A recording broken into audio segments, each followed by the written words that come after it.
शेंदुर्जना घाट शहरात 22 ऑक्टोबर रोजी दिवाळीचा पाडवा परंपरागत पद्धतीने मोठ्या उत्साहाने साजरा करण्यात आला। या दिवसाला रेड्यांची मिरवणूक काढून पूजन करण्यात येते। ही परंपरा वर्षानुवर्षापासूनची असून ती आजही अखंडित सुरू आहे। दिवाळीतील गाई गोधनांचा दिवस हा हिंदू धर्मातील सर्वात महत्त्वाचा दिवस मानला जातो। भगवान श्रीकृष्णाच्या द्वापर युगात गुरे जेव्हा जंगलामध्ये चरण्यासाठी जायचे तेव्हा या गुरांचे रक्षण म्हसोबा करायचा अशी आख्यायिका आहे। त्या गुरेढोरांचा म्हसोबाला विसर पडू नये म्हणून हा दिवस वर्षानुवर्षापासून आजही साजरा करण्यात येतो।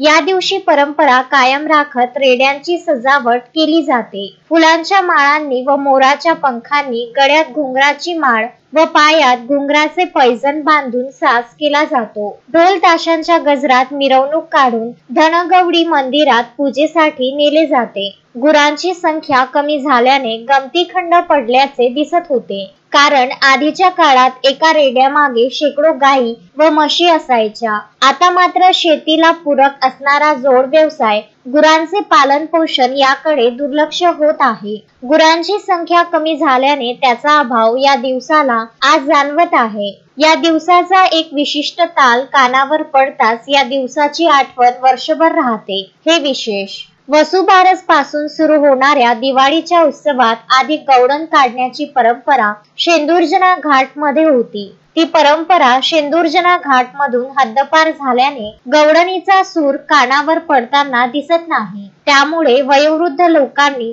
या परंपरेला जपण्याचा संदेश नव्या पिढीसमोर ठेवला आहे। तुषार अकर्ते, विदर्भ न्यूज, वरुड।